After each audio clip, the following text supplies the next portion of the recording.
아무도 자신을 속이지 말라. 너희 중에 누구든지 이 세상에서 지혜 있는 줄로 생각하거든 어리석은 자가 되라. 그리하여야 지혜로운 자가 되리라. 이 세상 지혜는 하나님께 어리석은 것이니 기록된 바 하나님은 지혜 있는 자들로 하여금 자기 꾀에 빠지게 하시느니라 하였고, 또 주께서 지혜 있는 자들의 생각을 헛것으로 하신다 하셨느니라. 그런즉 누구든지 사람을 자랑하지 말라. 만물이 다 너희 것임이라. 아멘. 아무도 자기를 속이지 말라. 오늘 말씀은 그렇게 말씀하고 있습니다. 고린도 교회의 그리스도인들, 예수님을 믿고 그들은 헬레니즘 세계의 전통 속에 살면서 그 세계가 꽤 견고하고 온전하고 또 멋지게 펼쳐가리라 그렇게 기대했었던 것 같습니다. 그러나 세계는 그들의 생각처럼 흘러가지 않았습니다. 여전히 삶은 고단하고, 그리고 세상은 불안했고, 평화는 오래가지 않았습니다. 그리스도인으로 살면서도 그들은 끊임없이 두 세계의 시민이라는 자의식을 가졌을 것입니다. 높은 진리의 이상은 그들에게 있었지만 그들의 발밑과 현실은 그렇게 대단해 보이지 않았습니다. 그들을 향해서 복음의 사람인 사도 바울은 오늘 그렇게 말을 건네고 있습니다. 아무도 자기를 속이지 말라. 우리의 얘기로 넘어가면 우리가 쉽게 스스로 속임수에 빠지는 어떤 현혹됨이 우리들의 삶 가운데 있습니다. 그 중에 한 주제가 바로 이중성에 대한 생각입니다. 사람이 바라는 이상과 살아가는 현실 사이에 거리가 있다. 일단은 그렇게 생각합니다. 지식과 행동 사이에 차이가 있다. 지성과 인격 사이에 틈이 있다. 사람들은 그렇게 생각합니다. 그리고 이것을 위선이라고 표현하기도 합니다. 사람들은 그렇게 생각하고 있는 것 같아요. 위선이나 이중성이란 그들이 믿는 것과 행하는 것이 다른 데 있다고. 그리고 이것을 다른 사람에게 적용하면 상당히 심각해집니다. 또 그리스도인에게 이것을 적용시키면 굉장히 심각한 주제가 되는 것입니다. 많은 사람들이 자기 모습 안에서 이것을 발견하면서 굉장히 불행해 합니다. 그런 우리를 향해서도 오늘 말씀을 건넵니다. 스스로 속지 마세요. 차이가 있다는 것, 그것은 위선이나 아니면 이중성이 아닙니다. 이렇게 생각하면 어떨까요? 시작과 결말은 다릅니다. 차이가 있는 거죠. 그러나 그것은 모순도 위선도 아닙니다. 실제 온도와 체감 온도는 격차가 있습니다. 그러나 이것은 지극히 자연스러운 현상입니다. 아이들이 학교에서 교과서를 배우면서 공식과 정리를 배웁니다. 그리고 그것을 잘 이해했습니다. 그러나 그것을 응용 문제로 적용하면서는 문제의 답이 틀립니다. 이것을 우리는 학습 과정이라고 부르지 위선이라 부르지 않습니다. 이상과 현실에 거리가 있는 사람을 위선자라고 비난한다면 그 결과는 어떻게 될까요? 어떤 사람도 선을 표방하려 하지 않을 겁니다. 그리고 선한 것에 대한 기대와 소망을 가지고 애쓰려고 하지 않을 겁니다. 왜냐하면 처음부터 이것은 해도 안 된다, 글러먹었다고 생각하는 것이 편하기 때문입니다. 제가 신학교를 가기로 결심하고 오살리 금식기도원에 갔습니다. 젊은 사람은 찾아보기가 힘들었어요. 더군다나 제 또래는 없었습니다. 그러다가 기도굴 앞에서 한 청년을 만났어요. 머리가 조금 긴 걸로 보아서 그는 재수생이었습니다. 제가 그래도 반가워서 며칠 금식하러 왔냐고 물어봤어요. 금식기도원에서는 그게 인사예요. 며칠 금식하세요? 그렇게 물어봤더니 우물쭈물합니다. 내가 괜히 물었나 하고 후회하고 있는데 답을 하는 거예요. 일주일 금식을 작정했고 3일 했는데 오늘 저녁에 빵을 9개 먹어버렸답니다. 제가 깜짝 놀랐어요. 뭐 그럴 수도 있잖아요. 일주일 금식하기로 우리 나이에 3일 금식했고 배가 고파서 빵을 먹었다는 거 이해가 되는데 9개는 좀 많았어요. 제가 그 9개라는 말에 깜짝 놀랐더니 제 놀라는 모습을 보고 자기는 더 실망하는 것 같아요. 그거 봐. 굉장히 의기소침했는데 자괴감에 빠져서 저도 뭐라고 얘기를 해야 되겠는데 그 9개가 좀 그래서 뭐라고 위로를 하지 못했습니다. 그러나 여러분 그것뿐입니다. 금식하려고 한 것 자체가 그래서 잘못된 것도 아니고 3일 금식한 게 헛수고도 아니고 그리고 빵 9개 먹은 게 그렇게 큰 문제도 아닙니다. 그것 때문에 혹시 고향이 어디예요? 혈액형은 뭐예요? 학교는 어디까지 다녔어요? 인간성은 어떤가요? 그렇게 얘기할 필요는 없습니다. 인간의 내면과 외면이 다르게 나타난다는 것을 우리가 느끼기 시작하고 깨닫는다는 것은 성장과 성숙에 매우 중요한 요소입니다. 그리스도인에게 적용해서 얘기하자면 하나님을 갈망하면서 동시에 그러한 자신을 바라볼 때 자신이 그럴만하지 못하다는 것을 깨닫는 것은 대단히 중요합니다. 주님 앞에 나아가면서 자기가 죄인이라고 고백하는 그 순간은 거룩한 순간이기도 합니다. 죄가 거룩하다는 게 아닙니다. 하나님의 말씀을 따라 살면서 현실이 내게 다른 것을 요구할 때 그것은 절망할 때가 아니라 사명감을 가질 때입니다. 그렇다면 아무 문제도 없다는 말인가? 위선이란 그냥 연약한 인간의 한계일 뿐인가? 아무렇게나 해도 된다는 말인가? 어차피 모든 것은 은혜일 뿐이니까? 아닙니다. 그럴 수는 없는 것이죠. 그렇다면 우리가 말하는 위선이란, 외식이란, 그리고 잘못된 이중성이란 뭘 말하는 겁니까? 거리가 있다는 문제가 아니라 거리를 인정하지 않으려고 속이는 것입니다. 그리고 가장하는 것입니다. 이것이 위선이요 이중성이라 말할 수 있습니다. 선생님들이 그런 얘기하죠. 잘못했을 때 바로 이를 깨닫고 수정하면, 고치면, 인정하면 된다고. 잘못한 것으로서의 죄는 대부분 갚을 수 있습니다. 고칠 수 있습니다. 그러나 자신의 그렇게 된 근본적인 이유를 깨닫지 못하고 바라보려 하지 않고 정당화하는 것은 죄입니다. 거기에는 답이 없습니다. 미워하는 것이 잘못된 일이라고 알고 있고 분명하게 그런 기준을 알고 있으면서도 내가 미워하는 것에 대해서는 전혀 문제로 여기지 않는다면 말이에요. 미움은 잘못이고 그 후유증이 너무 큰 것인데도 내가 미워하는 데는 그럴 만한 이유가 있다고 정당화하는 것, 이것이 큰 죄가 되는 것입니다. 그렇게 진행이 됐을 때는 더 이상 답이 없는 것을 발견합니다. 전쟁은 그렇게 일어납니다. 독서는 그렇게 일어납니다.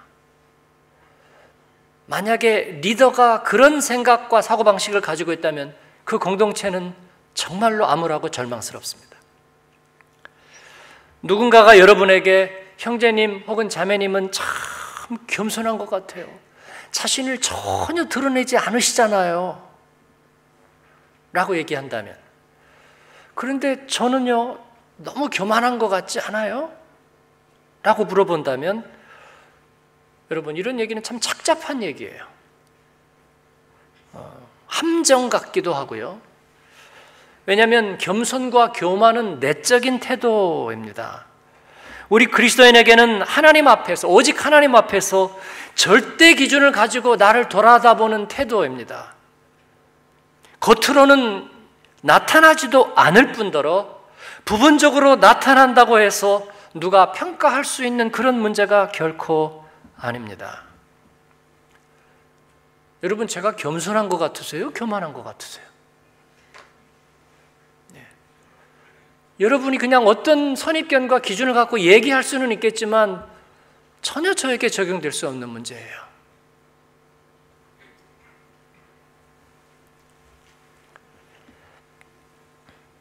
스스로를 교만하다고 표현하고 동의를 구하는 그 마음은 무엇일까요? 정말 자신에게 뭔가 부족하다는 생각뿐이었다면 아무 문제 없습니다. 그러나 만약에 당신이 겸손하다고 여기는 그거를 나는 겸손하게 보지 않아 라는 말이라든지, 내가 교만하다고 말하지만 당신의 겸손보다 나아라는 생각이 어딘가에 깔려 있다면, 즉 겸손과 교만의 기준을 자신이 다시 정하려고 하는 거라면 그건 대단히 큰 문제입니다. 세상을 바르게 사는 게 힘들다고 느낀다면 그것은 바르게 사는 것에 대한 절대 기준이 있다는 뜻입니다. 그렇기 때문에 때로 내가 그렇지 못하다면, 힘들다면 용기를 낼 일입니다. 격려할 일입니다. 손을 잡아줄 일입니다.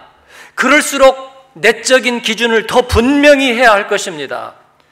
그러나 세상을 바르게 사는 것이 힘들기 때문에 이에 대한 기준도 없고 절대 기준이란 없고 맞지도 않는다고 그렇게 말해버린다면 그건 카오스의 시작입니다.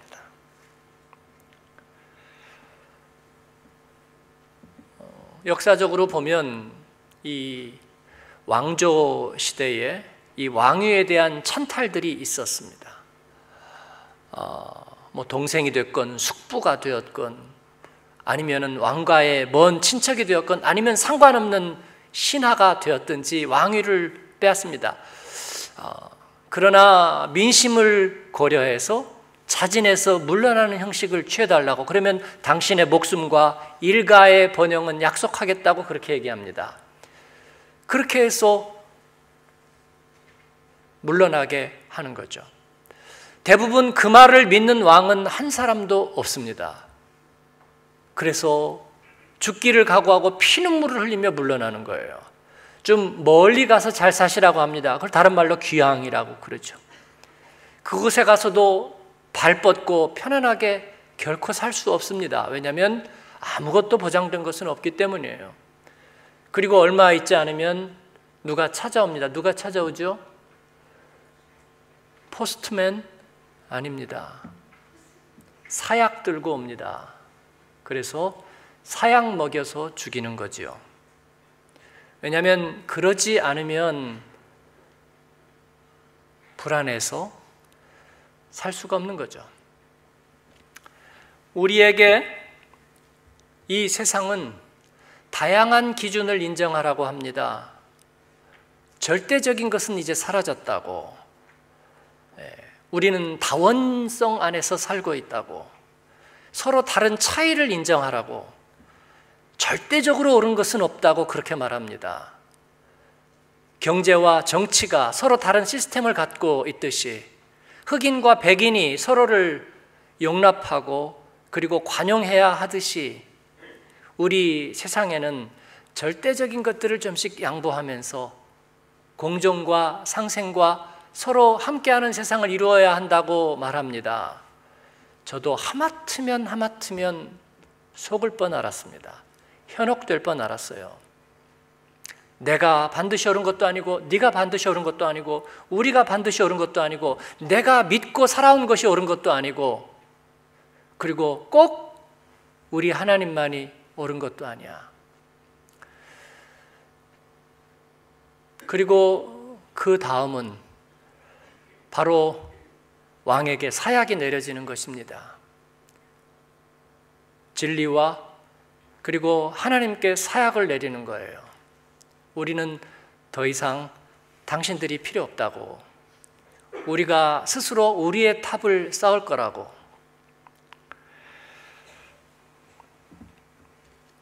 근본적인 이중성은 우리가 무엇을 할 수 있느냐 없느냐, 우리가 어디에 도달했느냐 도달하지 못했느냐의 문제는 아닙니다. 나는 좀 더 깔끔해야 한다고 생각한다. 그런데 그러지 못하다. 나는 약속을 좀 더 분명히 기억해야 된다. 그런데 그러지 못하다. 나는 사람에게 좀 더 친절해야 된다. 그런데 그러지 못하다. 여러분, 이런 것은 우리가 피할 수 없는 일입니다. 문제되지 않습니다. 그러나 문제는 그렇지 못한 것에 집착하는 것입니다. 그리고 이것을 두려워하고 감추려고 하고 책임을 전가하는 것입니다. 혹은 거짓의 사람이 되어서 자신은 그렇지 않다고 믿는 것입니다. 그도 아니면 이 문제 자체를 부인해버리는 것입니다. 인정하려고도 하지 않고 이것을 드러내려 하지도 않습니다. 어떻게든지 내가 해명되고 내가 정당화되는 일에 전력을 다하는 것입니다. 이것이 위선입니다. 이것이 죄가 가져다 주는 이중성입니다. 한마디로 말하면 나는 어떤 논리를 동원해서든지 옳아야 된다고 생각하는 거예요. 문제가 있지만 자기만은 예외가 되어야 한다고 믿는 것입니다. 그래서 세상은 언제나 가해자이고 자기는 언제나 피해자가 되는 거예요. 그럴 수가 없다고 생각하는 것입니다. 성경은 이 생각이 바로 자신이 하나님 되려는 생각이라고 깨닫게 해줍니다. 내가 하나님 되려는 것, 이것이 죄입니다. 그래서 이중성이란 내가 무엇을 하지 못한다는 문제가 아니라 나 중심적이라는 뜻입니다. 자기 중심성으로 인한 근본적인 이중성, 자기 망상증, 이것이 죄의 속성입니다. 해답은 무엇입니까?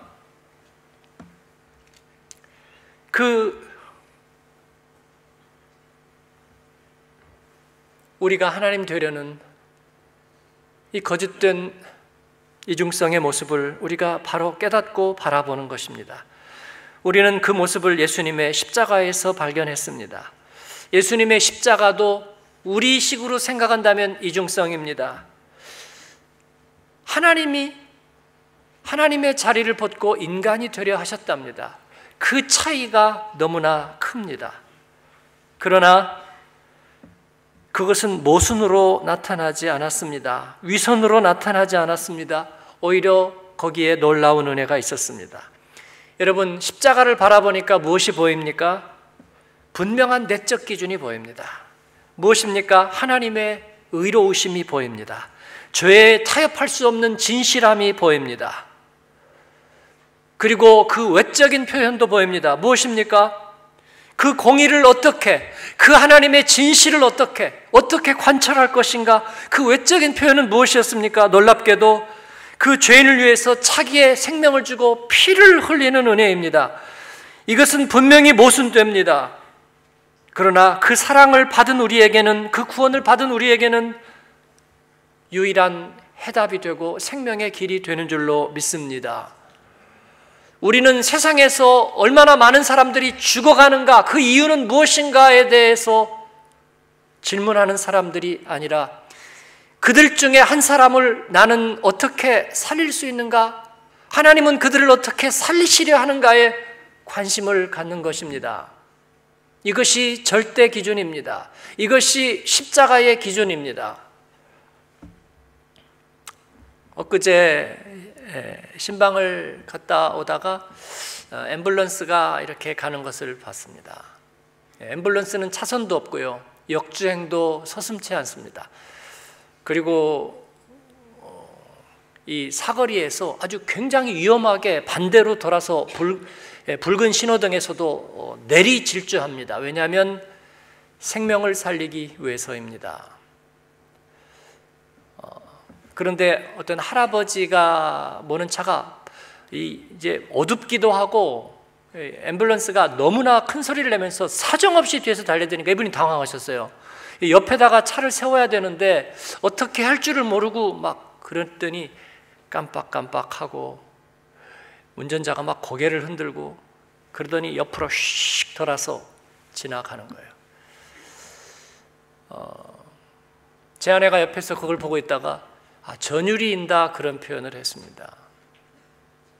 만약에 우리 중에 누구가, 그리고 우리들의 아이가 그 앰뷸런스에 있다면 말이에요. 그 경각에 달린 생명을 위해서 최선을 다하고 질주하는, 이것은 절대 기준입니다. 그것은 모순이 아닙니다. 이것은 질서를 깨트리는 것이 아닙니다. 그리고 그 한 생명을 위해 보아야 무슨 소용이 있느냐고, 이게 과연 효율적인 것이냐고 우리는 그렇게 묻지 않습니다. 주님은 그 일을 계속하실 것입니다. 만물의 찌꺼기와 같은 나 한 사람을 위해서 하나님께서는 하늘의 높은 보좌를 버리신 그 일을 계속하실 것입니다. 이것은 모순이라 부르지 않습니다. 이건 위선이 아닙니다. 이건 이중성이 아닙니다. 하나님의 기쁨입니다. 놀라운 은혜입니다. 십자가에서 하나님은 그 자신의 희생에 의해서 죽음과 진노를 이기셨다고 존 스타트는 그렇게 노래했습니다.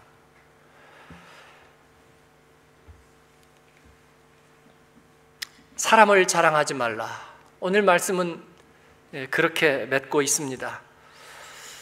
저는 오랫동안 제 자신이 온전하지 못하다는 태생적인 트라우마에 시달렸습니다. 그리고 늘 하나님의 의로우심을 책잡아 끌어내리기 일쑤였습니다.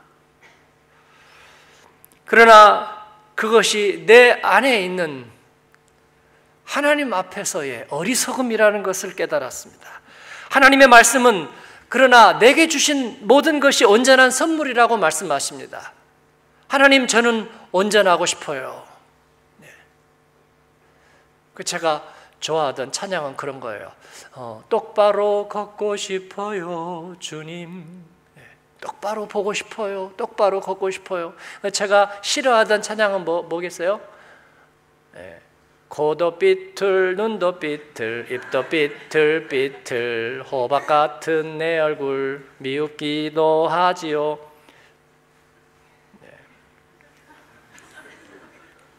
그러나 하나님께서 나를 일그러진 퍼즐 조각 같이 만드신 것은 하나님의 온전한 퍼즐을 이루기 위해서라고. 너는 온전하다. 하나님의 거룩한 도구로 쓰이기에 온전하다.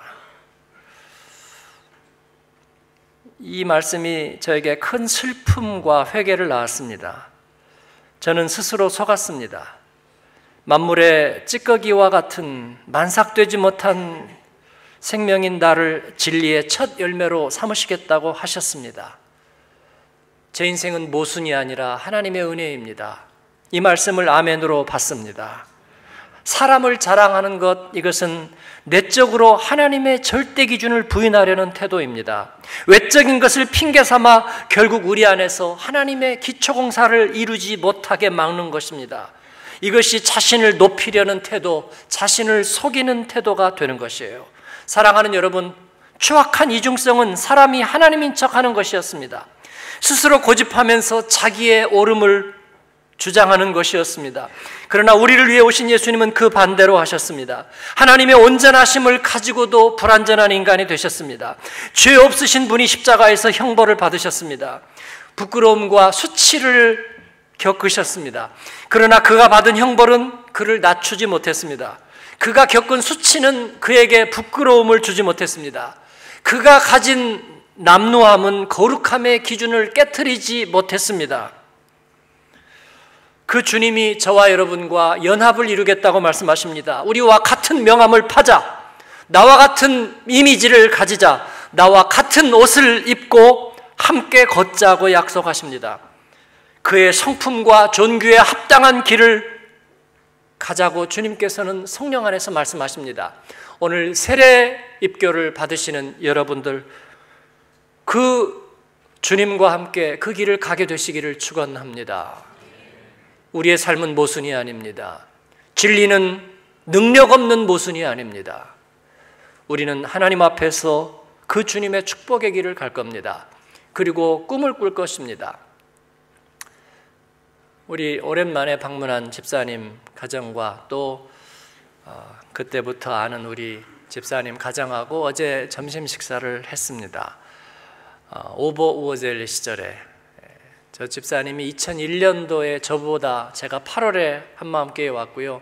한 5개월 전에 오셨다니까 사람 수가 그렇게 많지 않을 때 오셨는데 주님을 인격적으로 우리 교회에서 만났다고 그렇게 고백합니다. 그랬더니 그 옆에 있던 집사님은 그 다음 해에 등록하셨어요. 2003년 말에 등록하셨는데 그 전에 저희 새벽 기도를 나오셨대요. 그러면서 저도 기억하지 못하는 얘기를 들려주셨어요. 새벽 기도에 나왔는데 새벽 기도에 5명이 앉아 있었고 그리고 우리 교인은 1명 그리고 나머지 4명은 방문자. 근데 제가 강단에서 그렇게 얘기했대요. 하나님께서 우리 프랑크푸르트와 라인마인 지역의 한인들 전체 10분의 1을 저에게 주시면 복음으로 양육해서 하나님께 돌려드리겠습니다. 제가 2004년에는 그것을 선포했죠. 근데 그때 우리 교인 1명 있는 데서 그 얘기를 했다는 건 저도 기억을 못해요. 그랬더니 이 집사님이 큰일 났다고 생각했대요. 뭐 나는 교인도 아니고 이 교인 1명인데 저런 얘기를 하면 어떡하나 이렇게 큰일 났다는 생각을 했다는데 하나님께서 응답해 주셨습니다. 우리 교회는 우산도 없고 교단 소속도 없습니다. 저도 여러분이 나가라 그러면은 끈 떨어진 연이에요. 저는 엘리야 같아요. 어디서 왔는데 어디로 가는지도 몰라요. 그러나 하나님께서 우리가 주님 복음의 기준을 가지고 또 주님 앞에 꿈을 꿀 때에 하나님께서 응답해 주셨고 지금까지 우리 교회에서 한국에 돌아간 분들만 한 1000여 명 많은 분들이 예수님을 처음 주로 고백하는 일들이 있었습니다. 너무나 벅차고 감사합니다. 주님은 오늘 말씀에서 얘기하십니다. 만물이 다 너희 것임이라. 그런데 우리가 속고 있었던 거예요. 아니 만물이 다 우리 거라고요? 내 땅 한 평도 없는 거려? 내 머리 둘 곳도 없어 보이는 거려? 저는 외로운 나그네인 거려? 그렇지 않습니다. 우리는 구원의 샘물로 쓰임받을 수 있고요. 우리는 소리도 없고 그리고 인적도 없지만 그러나 주님의 소리로 쓰임받을 수 있고 주님의 향기로 그리스도의 편지로 쓰임받을 수 있고 하나님께서 우리에게 이것을 증거하십니다. 우리가 속지 않기를, 마귀에게 속지 않기를, 그리스도 안에서 우리의 헌신과 수고와 우리가 주님 안에서 꾼 그 은혜의 꿈들은 결코 헛되지 않다는 것, 사랑하는 여러분, 여러분의 마음에 새기고 주님과 함께 변함없이 동행하는 우리 교회 공동체가 되기를, 또 우리 세례 입교 받으시는 사랑하는 형제 자매들이 되기를 주님의 이름으로 축복합니다. 한번 기도하겠습니다. 우리 다 같이 한음성으로 한번 기도하시고 또 우리 오늘 세례 받고 입교 받으시는 우리 15분의 형제와 자매들을 위해서 기도하십시다. 하나님, 진리의 기준을, 십자가의 기준을 더 우리 안에 견고하게 세우겠습니다. 한 분 하나님, 왕이신 하나님을 우리가 우리의 목자로 왕으로 섬기며 가겠습니다. 하나님, 복음의 꿈을 꾸고 그리스도의 꿈을 꾸고 생명의 꿈을 꾸면서 가겠습니다. 아버지 하나님, 축복하시고 주님과 변함없는 동행 가운데 있게 하여 주옵소서. 우리의 인생은 모순이 아니올시다. 부끄러움이 아닙니다. 이중성이 아닙니다. 하나님의 열매입니다. 하나님의 영광입니다. 주님이 하셨습니다. 주님이 기뻐하십니다. 우리 같이 입술을 열어서 기도하십시다. 은혜로우신 아버지 하나님, 감사합니다. 주님께서 오늘도 저희와 함께 하시고 하나님, 귀한 대강절 세 번째 주일 아버지, 거룩한 세례의 식으로 또 입교의 식으로 하나님의 사람들과 함께하게 하시니 감사합니다. 아버지, 우리를 하나님 죄인이라 부르지 아니하시고 나의 자녀라 부르시고 너는 내 것이라 부르시는 하나님을 찬양합니다. 아버지 하나님, 우리 가운데 하나님의 영광과 하나님의 거룩을 아는 빛을 주셨습니다. 아버지 하나님, 우리에게 주님의 꿈을 꾸게 하시고 그 꿈의 열매들을 주님 앞에 올려드리게 하셨습니다. 하나님 영광을 받으시고 오늘도 저희 가운데 임재하여 주시옵소서. 감사드리옵고 예수님의 이름으로 기도합니다. 아멘.